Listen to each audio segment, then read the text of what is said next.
Hello, my name is Paola. I'm Italian and I'm a student of photography. This is my friend David. Hi, I'm a journalist. I'm from Bath, but I'm here with Paola in London. We're at the top of St. Paul's Cathedral in the centre of the city. Come on.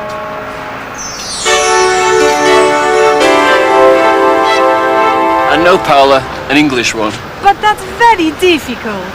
Okay, Italian for you, English for me. Okay.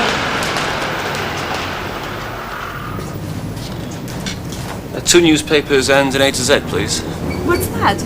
It's a map of London in a book. It's £4.45, please.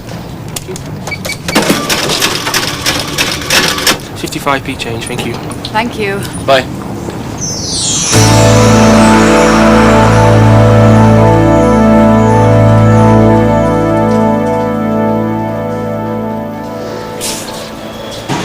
Adult single, Please select the destination. Tower Hill.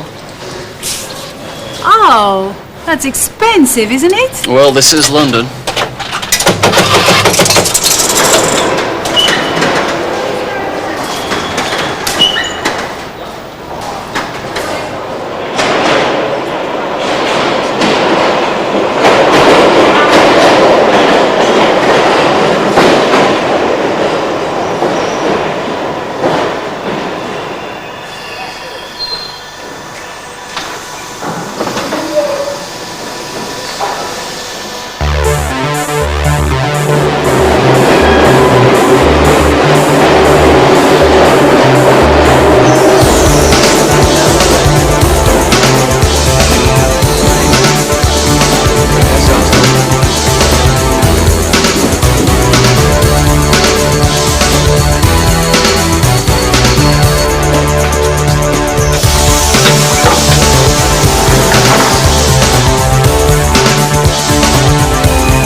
Oh, London Bridge.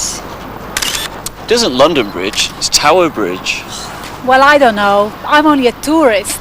Come on, I want a coffee. Okay, good idea. Good afternoon. Good afternoon. Hello. Can I have a tuna sandwich, please? And a cappuccino. A chicken sandwich, please. Chicken sandwich, anything to drink? A cup of tea. Thank you.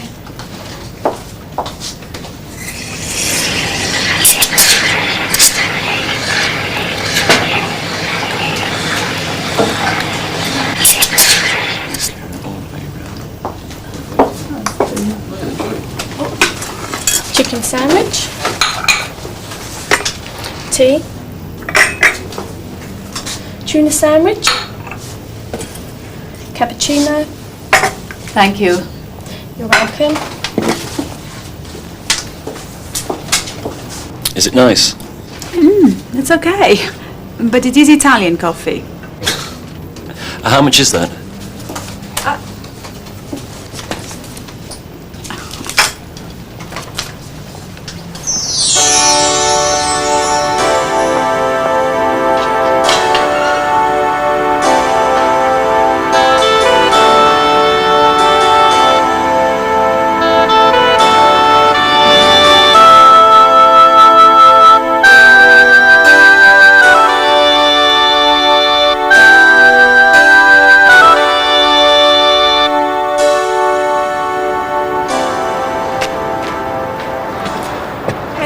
What time's the next boat? 1 o'clock. To Charing Cross. Single or return? For me, a return. For him, a single. No, 2 returns. That's £5, please. Thank you. Thank you.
Make sure it overflows into another beaker. When it stops overflowing, put your measuring cylinder underneath like that. Ian Wright is a school teacher. He teaches science at a school in Sussex in the south of England. He teaches 5 days a week and he likes his job. But in his free time, Ian has another job. He's a train driver.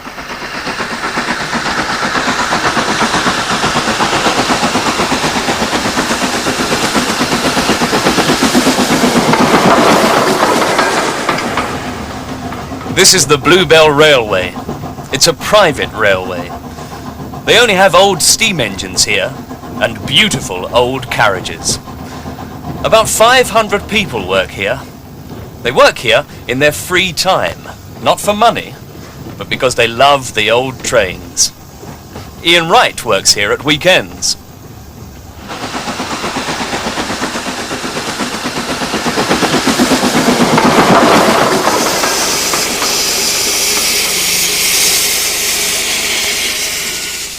Weekends, I get up at 5:30. I have breakfast and then I drive from my home at Stenning to the station. It takes about 45 minutes. I arrive at the station at 7 o'clock. I meet my fireman, Russell. He cleans the engine and lights the fire.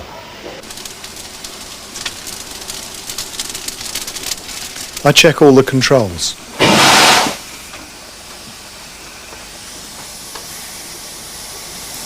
The fire heats the water and makes steam.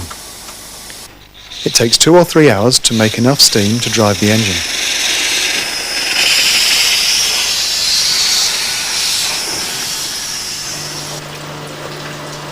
How old are the engines, Ian? Very old. This one's 120 years old. How much does it cost to mend an engine like this? Thousands of pounds. Where does the money come from? From the passengers. How long does it take? About 10 years. And then you drive them? Exactly, and we drive them.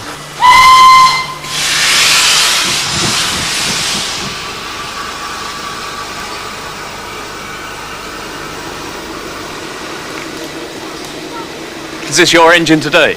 It is. It's called Baxter. It's a tank engine. How old is it? 115. Does it go very fast? No, it travels at about 30 kilometers per hour.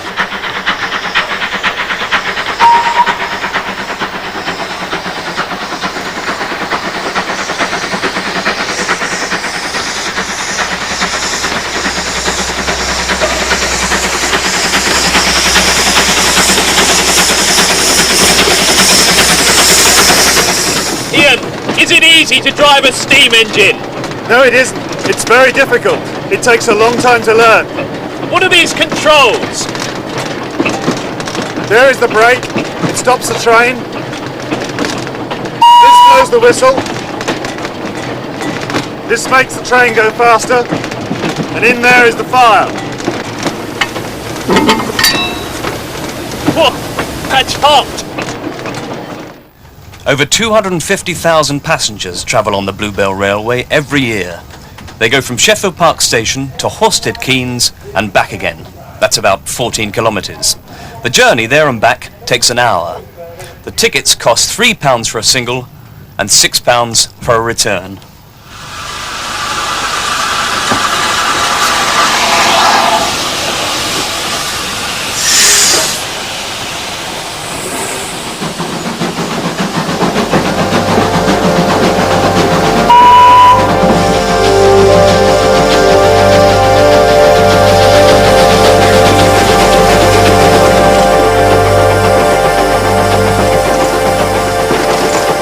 Driving trains. I love the power and the noise of the engine. And the smell. I think old trains are very beautiful and very romantic.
Hello, David. Hi, nice to see you. Thanks for coming. Hello. Hello.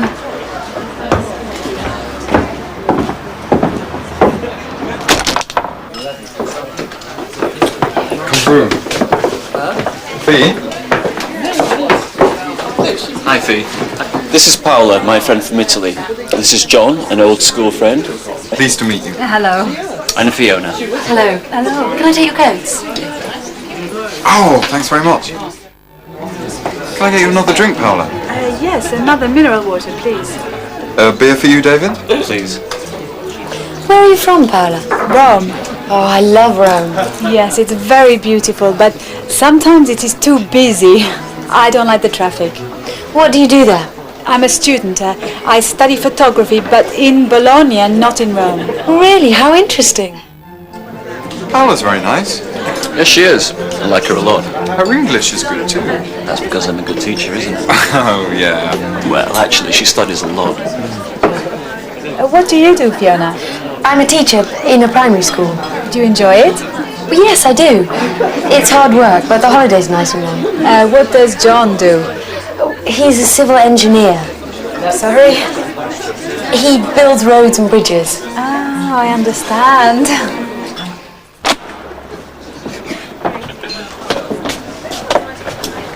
Thank you for a lovely evening. Not at all. It's very nice to meet you. See you both on Saturday at the pub. 12:30? Don't forget. Okay, bye now. Bye. See you. Bye-bye.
Every day, over 1,000 aircraft take off or land here at Heathrow, the world's busiest international airport. These aircraft carry over 100,000 people to and from 85 countries. But it wasn't always like this. The first people to fly across the Atlantic were Alcock and Brown in 1919. Planes were small and slow then. They were also cold, uncomfortable, noisy, and sometimes dangerous. And they couldn't fly at night.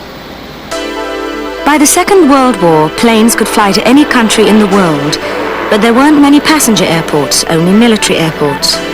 At that time, Heathrow was a small village in the country, with fields all around, but only 15 miles from the centre of London. The fields were flat and open, just right for planes to take off and land.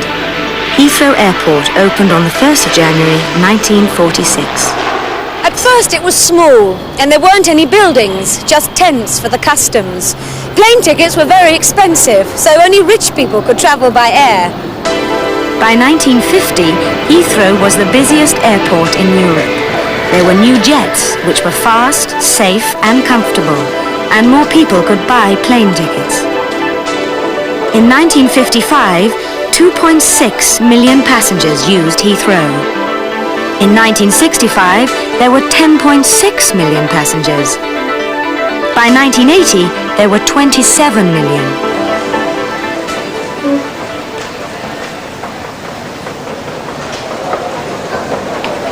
Now, over 42 million passengers use Heathrow every year.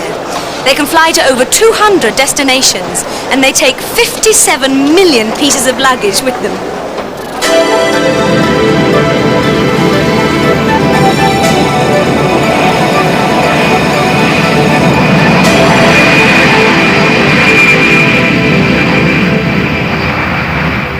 So, Heathrow Airport is a very busy place. 54,000 people work here. There are 4 terminals open 24 hours a day. Planes can't take off or land between 11 p.m. and 7 a.m., but the airport stays open. It's a city that never sleeps. This is one of the airport's duty-free shops. Here you can buy spirits, perfumes and cigarettes tax-free. So, how much do people buy?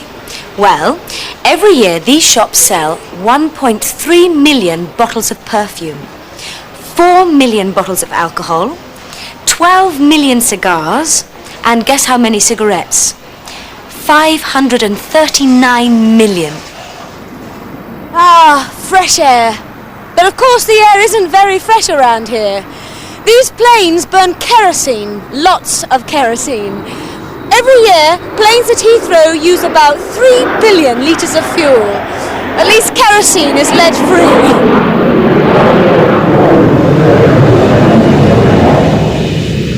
I'm now on one of the passenger aircraft that use Heathrow every day. This is the flight deck of a Boeing 747, a jumbo jet. The plane is nearly 70 metres long and carries 450 passengers. It can fly at 1,000 kilometres an hour at a height of 13,000 metres. These planes can fly non-stop from London to Tokyo. So, let's go.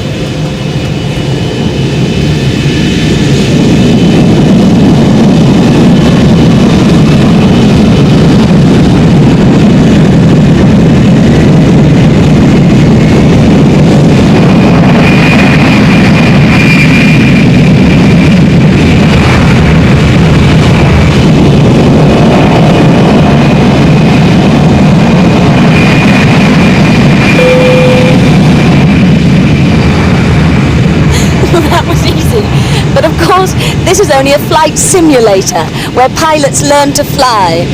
Enjoy your next flight.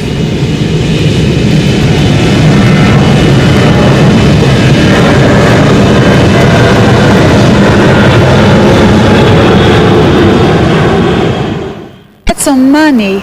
Okay, let's find a bank. Excuse me, is there a bank near here? Yes, there's one in Milsom Street, opposite the big department store. Where's Milsom Street? Take the first left and the second right. And it is opposite the department store. That's right. Thank you very much. Thanks. Well done.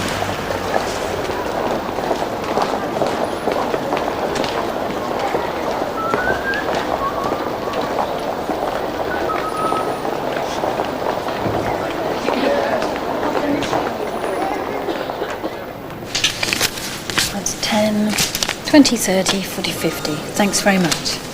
Bye. Bye. Can I change these traveller's checks, please? Certainly. Oh, please sign them. Sorry, what does a sign mean? It means to write your name, your signature. Okay.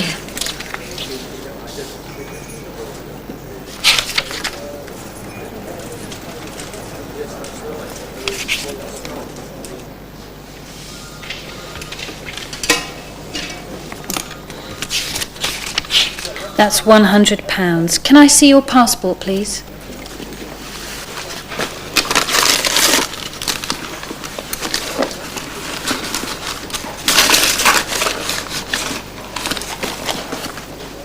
I can't find it. It was in my bag. Look in your pockets. Check your bag again.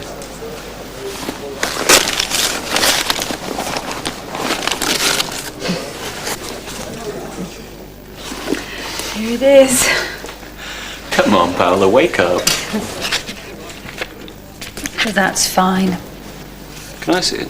No, you can't. How would you like your cash, in 10s or 20s? 20s, please. That's 20, 40, 60, 80, £100, and there's your receipt. Thank you. Thank you. Good. I can buy those jeans now.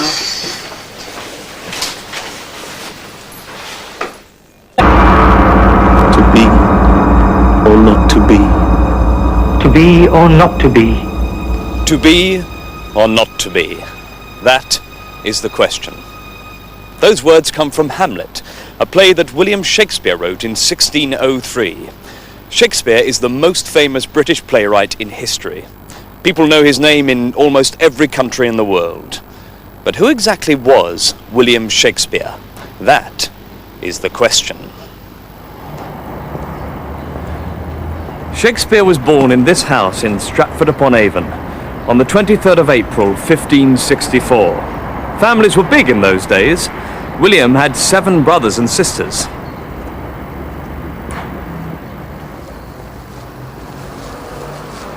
But his parents weren't poor. His father, John Shakespeare, was a successful businessman who bought and sold leather and wool. His mother was the daughter of a rich farmer. Young William went to school here. William sat at a desk like this. He learnt Latin and studied the literature of ancient Rome.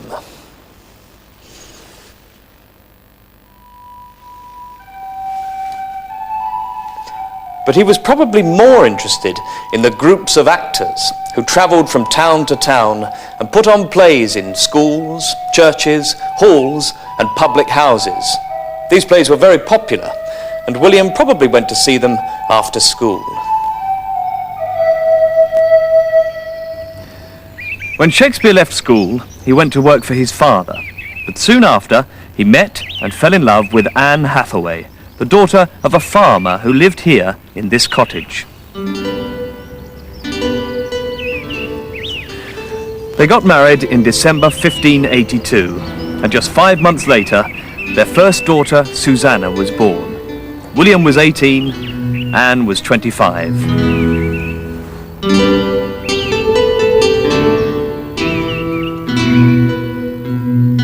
What did Shakespeare do for the next 10 years? We don't know exactly. We don't know why he gave up a good job in his father's business and moved to London. We don't know exactly when or why he became an actor and playwright. All we know is that in 1592 he wrote his first play. After that, his plays became popular very quickly, and he made a lot of money.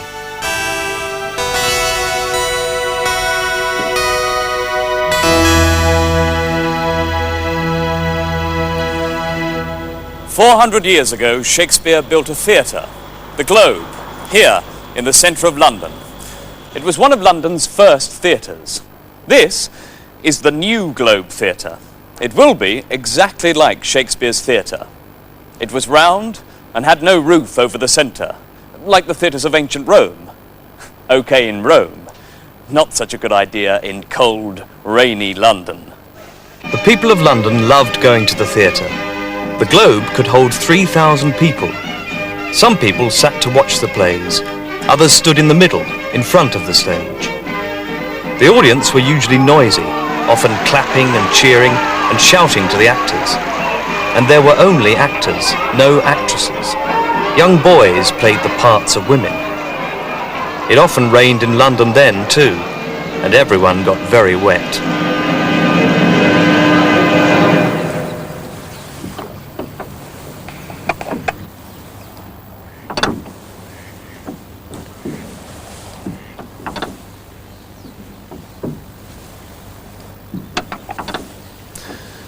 In 1610, after about 25 years in London, Shakespeare came back here to Stratford. He was rich and he had a big house where he enjoyed life with his family and friends. But he didn't stop writing plays.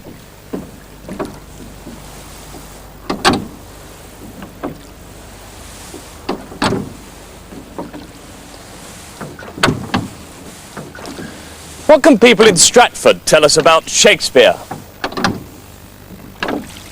I can tell you that he was born on April 23rd, 1565. I'm unsure about the last date.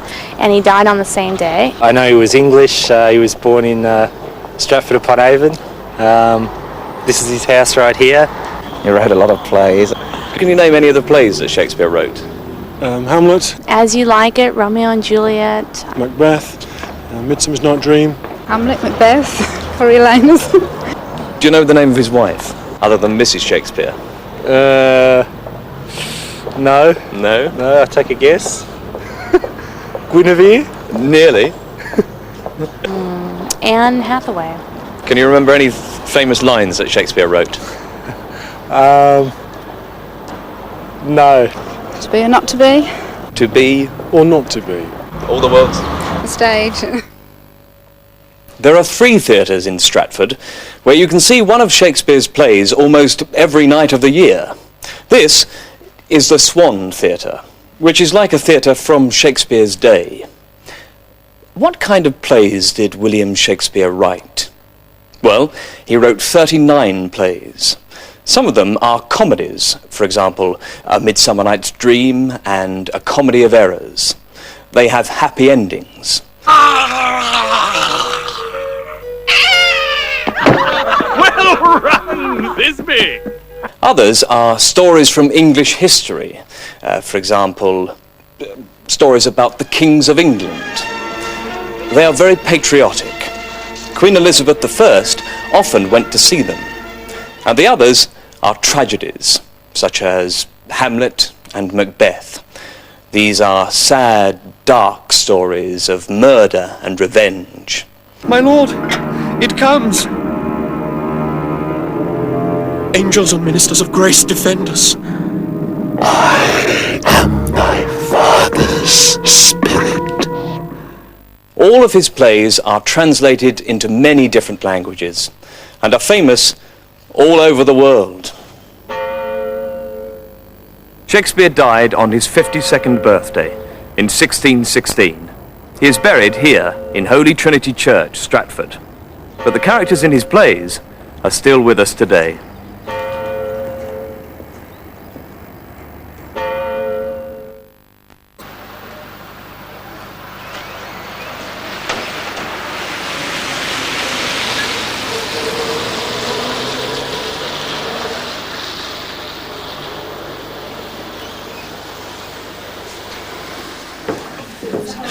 Hi guys. Hi, hello. What would you like to drink? Let me get them. No, Paolo? I don't know what is there. Come to the bar with me, then you can choose.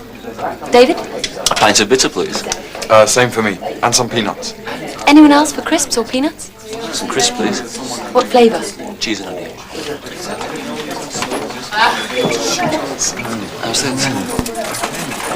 Right, Paolo. Soft drinks are there. The spirits are up there. Gin, whiskey. And these are different kinds of beer.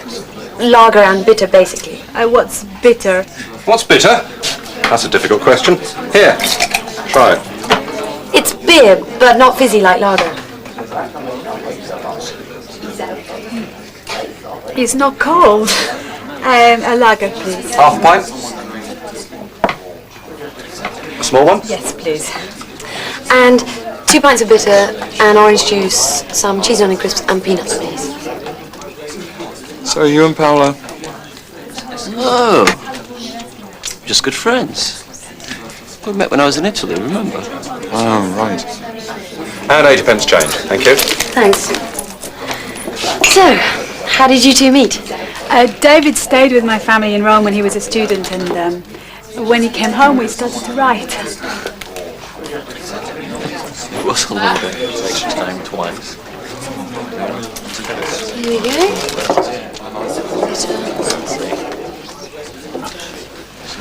Cheers. Cheers. Cheers. Cheers. Chinese Emperor Shen Nung discovered it nearly 5,000 years ago. The Chinese call it cha or te. Now people drink it all over the world. In Britain, it is the most popular drink.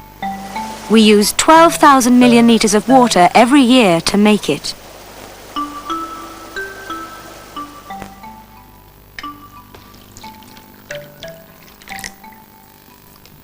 And the average British person drinks 3.5 cups per day, usually with milk,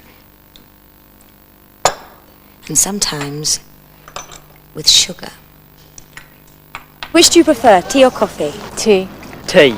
Tea. Tea. Tea. How many cups of tea do you drink a day? About 4, I would think. About 10. I would say about 12 on average, yeah. About 4 cups a day. About 10. I like a nice cup of tea in the morning for to start the day, you see. And at 11:30, well, my idea of heaven is a nice cup of tea. I like a nice cup of tea with me dinner and a nice cup of tea with me tea.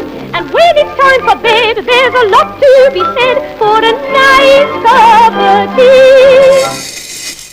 We make tea from this, the dried leaves of a plant called Camellia sinensis. It grows naturally in China and India. The biggest tea exporters are Sri Lanka, India, China and Kenya. They produce about 70% of the world's tea. But when did tea first come from the east to the west? In the 17th century, sailing ships from Europe travelled all over the world. In 1610, a Dutch ship brought a small box of tea from China to Holland. 40 years later, in 1650, tea arrived in Britain. Samuel Pepys, who lived in London at that time, wrote in his diary on Sunday the 25th of September 1660. I tried a cup of tea, a China drink, of which I never drank before.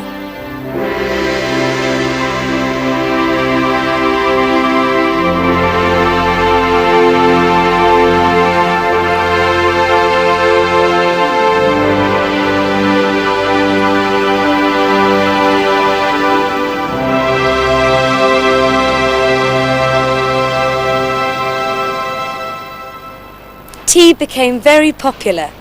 In the 19th century, the Americans designed a new type of ship to bring tea from China to the West.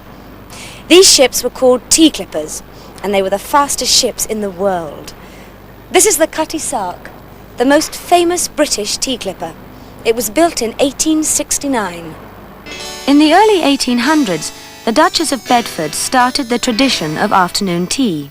She thought she'd like to have something between lunch and dinner. A cup of tea, and something to eat. Fortunately, at about the same time, the Earl of Sandwich had a good idea. He put a filling between 2 pieces of bread and gave it his name. Afternoon tea quickly became a very fashionable new custom. When do you drink your tea? Mostly morning and evening. Morning, afternoon and before going to bed. All the time. I work in an office, so we're always drinking tea all through the day. In the morning, dinner times, tea time, in the evening, before I go to bed. Throughout the day, really. Mostly in the morning. In most factories and offices in Britain, people stop work for a few minutes in the middle of the morning and in the middle of the afternoon to have a cup of tea and maybe a biscuit. This is called a tea break, a tradition that started about 200 years ago. In the last century, some employers tried to stop the tea break. They said it made the workers lazy. But it was too late, and today millions of people look forward to their tea breaks every day. People drink more tea in Britain than in any other country. The average person drinks 1,355 cups per year. Next is Ireland, then New Zealand, Turkey and Australia. In the rest of Europe, they prefer to drink coffee.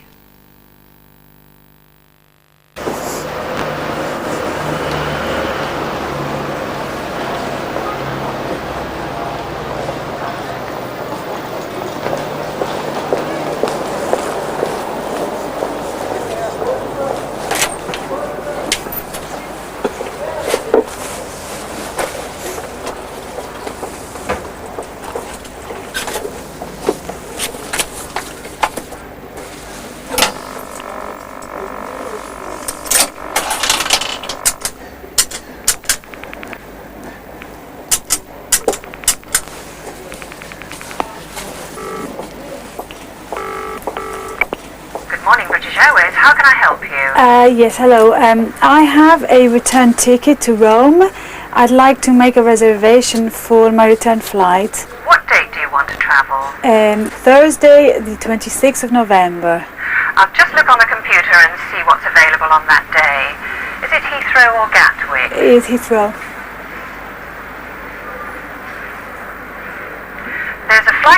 1400. It arrives in Rome at 1720. Is there a later flight? Yes, there's one at 1725, arriving in Rome at 2050. Yes, thank you, that's fine.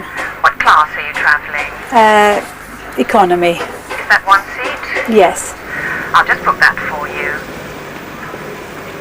Okay, you're booked on BA 558, leaving Heathrow at 1725, arriving in Rome at 2050.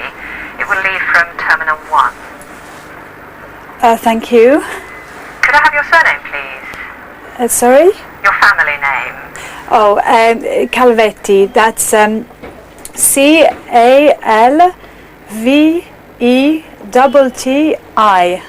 And could you give me a contact address and phone number in the UK, in case there's a delay or the flight is cancelled for some reason? Yes, it's 72 Newton Drive, London SW6.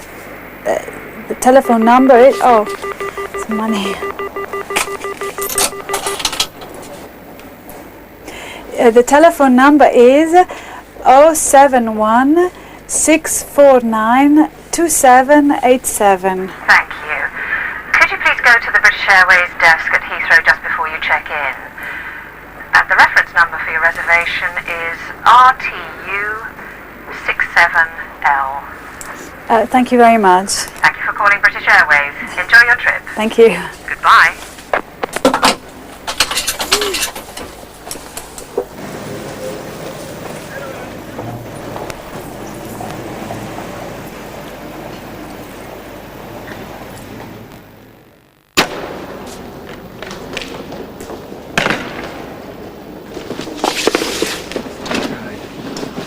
Most of us think that climbing is a bit dangerous. People who climb think that it's an exciting hobby. Chris and Lucy are experienced climbers. They go climbing almost every day. But for them, it isn't a hobby, it's their job. And they don't climb mountains, they climb buildings.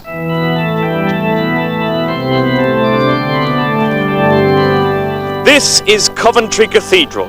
It's famous for its windows, and as you can see, it's got a lot of them. Some of the windows are very big, so they're difficult to clean. That's why Chris and Lucy are here today. They're going to clean the west window. It's 22 metres high and 12 metres wide. That's 264 square metres of glass to clean, on each side. That's a lot of glass. So what are you doing then, Chris? We're preparing the equipment. And is this an extremely important part of the job? Oh, it's essential. Without this equipment, we couldn't do the job, and it has to be very well prepared so that we are safe. So what are the names of the different pieces of equipment? This is a jammer, and we use it to clip into the rope and slide up the rope. This thing's called a rescue sender. It's a safety device, and it's very, very strong. Good. We use this to slide down the rope. It's called a stop. This is a helmet, I know that much. Helmet's essential in case anyone drops anything on you or you bang your head. This is the most important part of the equipment, the window cleaner. Yeah, mine feels right, doesn't need adjusting. Now they're putting the equipment on. This is called rigging up. It's a routine. They do it the same way every time. Okay then, if we start in the middle. Right, I'll go out first, Yeah. along. We've already set the ropes, so that shouldn't take too long. Okay. Lucy and Chris are planning the day's work. It's very important for them to discuss exactly what they're going to do and how they're going to do it. Change ropes then. Yeah. And we'll come straight down. The only thing we've got to watch out for is make sure that any loose stuff like this doesn't bang through the window. Yeah, right. And that's it's going to be very sad to damage one of these.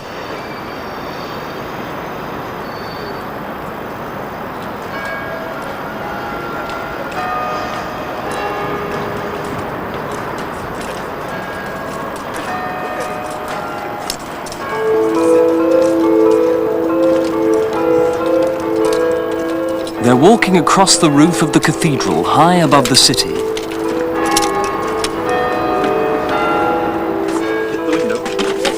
Here they are at the top of the west window. They fixed some ropes to the wall yesterday, so they're ready to start immediately. Chris is making a final check of the equipment.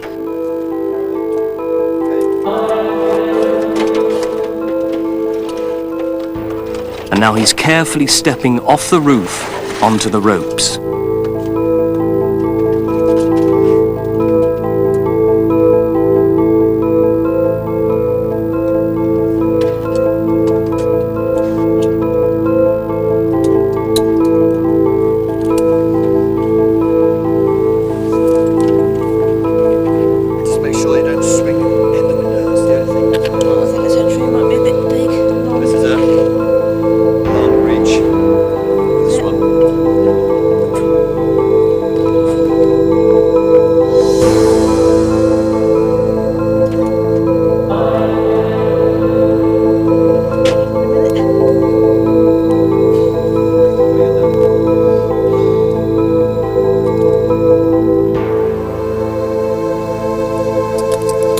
Lucy's got a problem. She can't open the clip. Chris is telling her what to do. With your, hold on with your right hand and unclip with your left. And pull your right leg under you to take all your weight.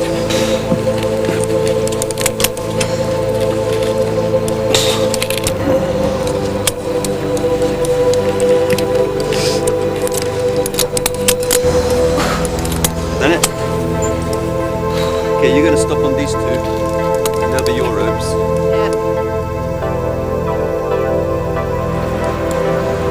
This is the dangerous job. I'm holding the ropes. It's all right, I've got them. Thanks, Michael. Now they're coming slowly down the ropes.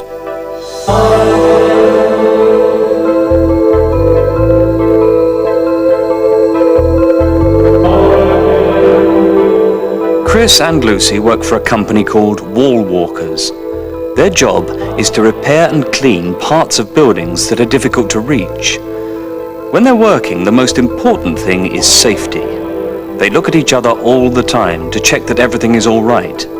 They always work in pairs, never alone. And they each have 2 independent ropes, so that if, for example, one rope breaks, the other rope stops them falling.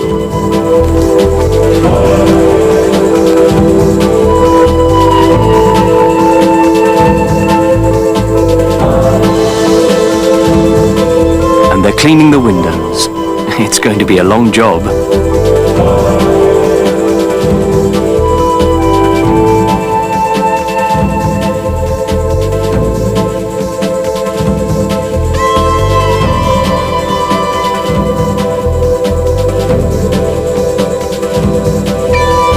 Lucy! You missed a bit, just there. Do you want to come up and do it? Later.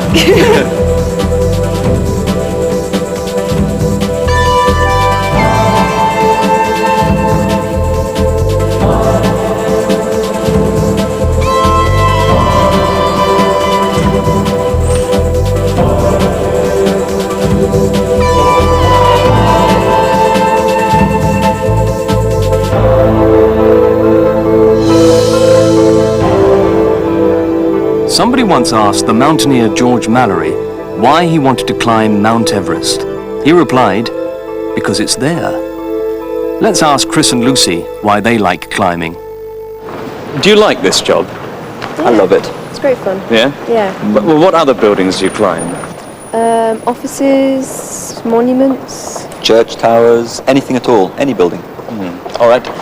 Why do you like it? It's great fun being high up. I enjoy the climbing, the problem solving. Every job is different, every job is difficult, and you have to try and solve that problem. Wouldn't you like a normal job in a nice warm office somewhere? No. Oh no, not at all. Well, all right, when you finish this, you can come and clean my windows. It would be a pleasure.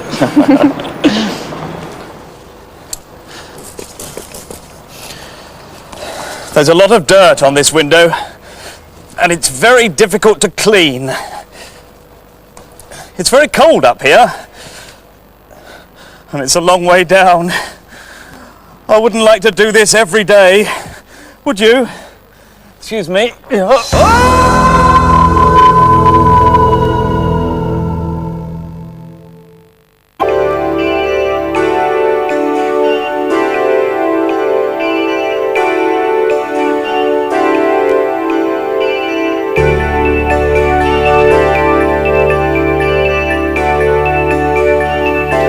of London. Are you sure we can't help? No, there's nothing to do. Tower Bridge. London. Okay, it's ready. Oh, that looks lovely. A big piece for you then, Paola. Could you get the vegetables, please, Fee? Do you know what it is? No. Steak and kidney pie.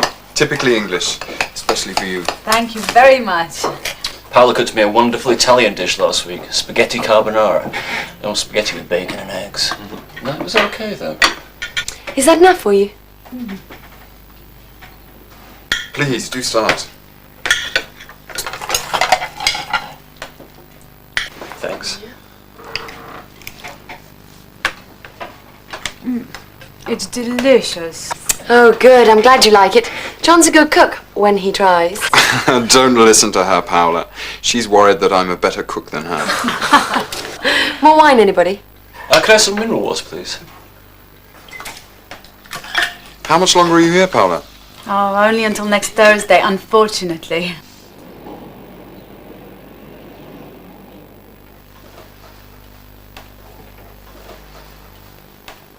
Would you like some more trifle, Paola? Yes, please. David, can you finish this last bit? No, thanks. I couldn't really. Oh, go on, David. There's only a little bit there. Oh, okay then. Thanks. Coffee, everybody. Yes, please. That was absolutely delicious. Thanks very much. Yes, thank you. It was lovely. You are a very good cook, John.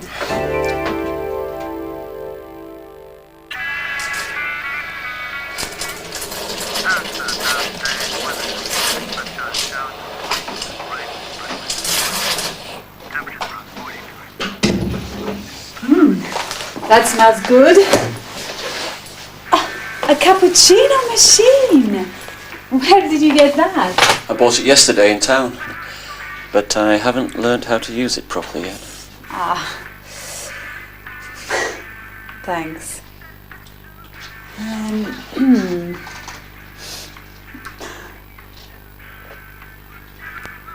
Not bad for a beginner. I brought the newspapers. The Independent for me, Il Giornale for you. Shall we go for a walk when we've had our coffee? Yes, but can I make a phone call first? Of course. I'll reverse the charges. You don't need to. I'm going to call Italy. Okay then.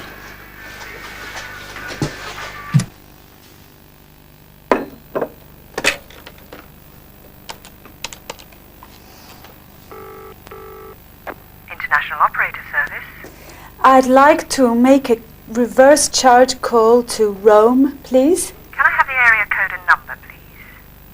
The area code is 06 and the number is 586-8246.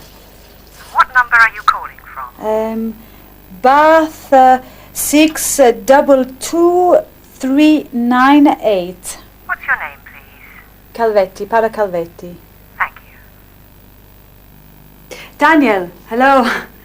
It's me, Paola. Fine, fine. Yes, I'm having a great time. Thanks. I'm glad you think my English has improved.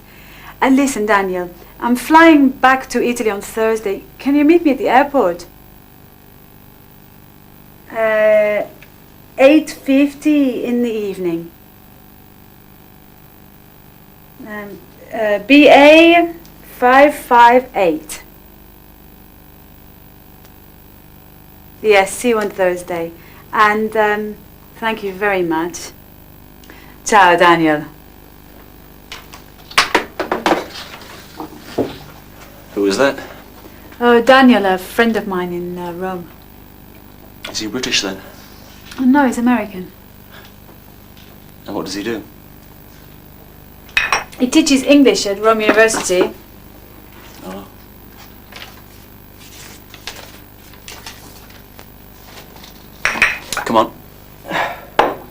go out? Yes, it is my last day in Bath. Yeah. I know.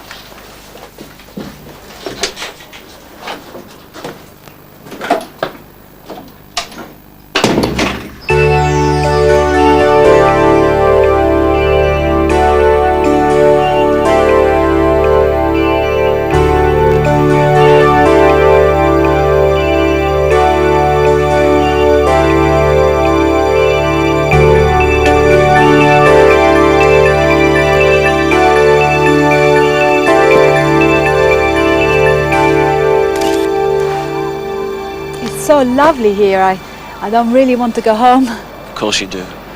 Think of the coffee and the pasta. And this Daniel, he's going to meet you at the airport, is he? Huh? Have you known him for a long time? Oh yes, quite a long time, 2 or 3 years. Is he your boyfriend then?